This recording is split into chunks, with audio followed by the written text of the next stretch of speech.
আসসালামু আলাইকুম। হ্যালো দর্শক, আবার চলে আসলাম আপনাদের সামনে সকালবেলায় ঘাস কাটার জন্য। কিন্তু অল্প অল্প করে বৃষ্টি পড়তেছে এবং মেঘে একেবারে অন্ধকার হয়ে রয়েছে।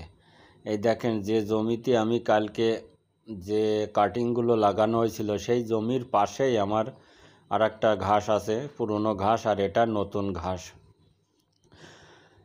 সেটাও আমি আপনাদের দেখানোর চেষ্টা করতেছি। এইভাবে থাকবে, এইভাবে আস্তে আস্তে শুকোয় যাবে। শুকিয়ে যাওয়ার পরে আস্তে আস্তে এই যে কাটিং লাগানো রয়েছে না, এর থেকে একটা দুটো করে উদি ছাড়বে। তারপরে এর থেকে আস্তে আস্তে ঘাস কাটা শুরু হবে, ঝাড় হবে, এভাবে করে নতুন ঘাস হবে। আস্তে আস্তে সময় লাগবে, সময়ের ব্যাপার। সম্পূর্ণ যেদিকে তাকান না কেন মেঘে অন্ধকার হয়ে আছে সব দিকে, অল্প অল্প বৃষ্টিও পড়তেছে। ঘাস কাটা শুরু করব এখন, যদি বর্ষা না হয়। আর বর্ষার সময় ঘাস কোনো দিন কাটবেন না, কারণ বর্ষার সময় যদি ঘাস কাটা হয় তাহলে ঘাসের যে একটা আটা থাকে, তাহলে ওর পরে বর্ষার ফোঁট পড়লে ওই ঘাসটা নষ্ট হয়ে যায়, মারাই যায়। অধিকাংশ সময় মারাই যায় এবং নষ্ট হয়ে যায়। এজন্য বর্ষার সময় ঘাস কাটবেন না।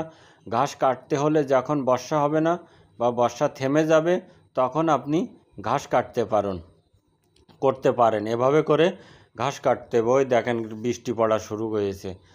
তারপরে দেখা যাক কী করা যায়, ঘাস কাটা করব কি করব না। এই পাশে যে প্রথম থেকে যে ঘাস কাটা হয়েছিল সেটা আমি কাটার পরে উদি ছেড়েছে। উদি ছাড়ার পরে এতে এখন জৈব সার, গোবর সার এবং কিছু রাসায়নিক সার দিয়ে দিয়েছি। ওই পাশ ক্লিয়ার হতে হতে আমার এই পাশের ঘাসগুলো আবার খাওয়ানোর মতো হয়ে যাবে। এভাবে করে বুদ্ধি করে ঘাস করা উচিত। আসলে অনেকেই জানতে চেয়েছেন যে ঘাসের কাটা কত করে বিক্রি করে। আমি ঘাসের কাটা 1000 টাকা করে বিক্রি করি। দেখেন, এবার রোডের সাথে, পাকা রোড, ওর সাথেই আমার এই ঘাস লাগানো। এই জমিটা একদম রোডের পাশে। আসলে আমাদের এখানে যদি আমি নাও করি, বৃষ্টি শুরু হয়ে গেছে ভাই। বাড়ি আসতে আসতে আমাদের বৃষ্টি শুরু হয়ে গেছে। ঘাস কাটা যখন শুরু করেছিলাম তখন বৃষ্টি পড়ছিল, কিন্তু না কেটে বাড়ি চলে আসছিলাম। অল্প কিছু কেটে বাড়ি নিয়ে চলে এসেছি। তুমুল আকারে বৃষ্টি হচ্ছে আমাদের। আসলে বৃষ্টির সময় আমাদের অনেক কষ্ট হয়ে যায়। এই ডেইরি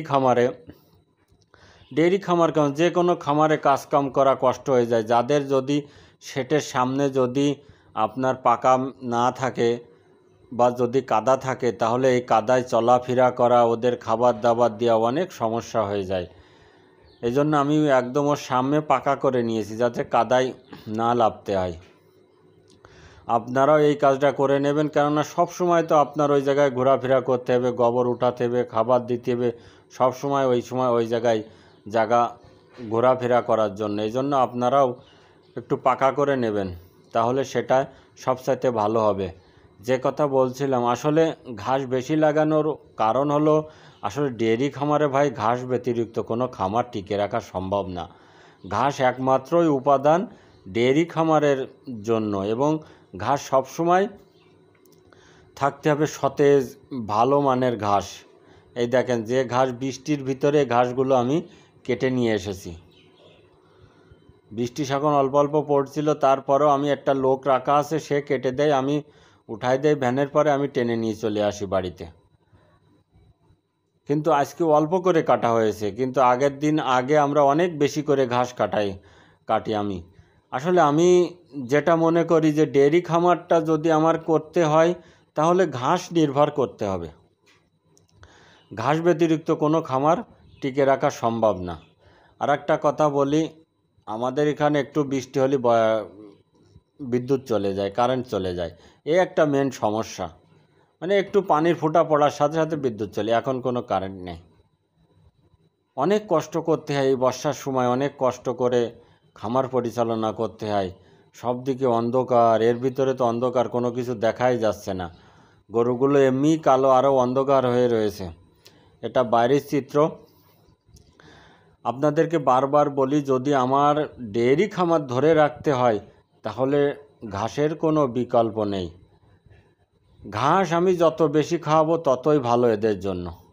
এবং আর একটা কথা বলি, আপনি যদি ঘাস বেশিও লাগানো থাকে, আপনার এলাকায় দেখবেন ঘাস বিক্রয় আপনি করতে পারবেন কি না। যখন দেখবেন আপনি খাওয়াই পারতেছেন না, তখন কিছু ঘাস কেটে কেটে আপনি বিক্রয় করতে পারবেন। সমস্যা কোথায়? ঘাস তো ফেলাই দেওয়া যাবে, ফেলানো লাগেই না তো, ও তো যে কেউ বিক্রয় করে, সব জায়গায় বিক্রয় হয় ঘাস। আর আপনি সবসময় বেশি খাওয়ানোর চেষ্টা করবেন ঘাস। যদি ডেয়ারি খামার থাকে আপনার, তাহলে ঘাসের বিকল্প নেই। যদি আপনি ডেয়ারি খামার করে লাভবান হতে চান, তার একমাত্রই উপাদান হলো কাঁচা ঘাস। যদি আপনার কাঁচা ঘাস পর্যাপ্ত পরিমাণ থাকে, তাহলে আপনি সেই খামারে সবচাইতে বেশি লাভবান। এটা আমি গ্যারান্টি দিয়ে বলতে পারি। আপনারা অনেকে অনেক মত করতে পারেন, কিন্তু তার ভিতরে আমি যাব না। আমার যেটুকান ধারণা আমি এই কথাই বলতেছি, কারণ আমি যতদিন ধরে গাভী পালন করতেছি, যত আমার অভিজ্ঞতা, সেই হিসেবে সেই কথাগুলো আপনাদের সামনে আমি তুলে ধরতেছি। আর যদি আমার এই ভিডিও ভালো লাগে, অবশ্যই সাবস্ক্রাইব করে আমার পাশে থাকবেন, লাইক ও শেয়ার করবেন, কমেন্ট করে জানাবেন, ভুল ত্রুটি হলে ক্ষমা করবেন। সবসময় আপনাদেরকে বলি, ডেয়ারি খামার একমাত্রই উপাদান হলো কাঁচা ঘাস। যার কাঁচা ঘাস আছে সেই এই প্রজেক্টে লাভবান। খুদা হাফেজ।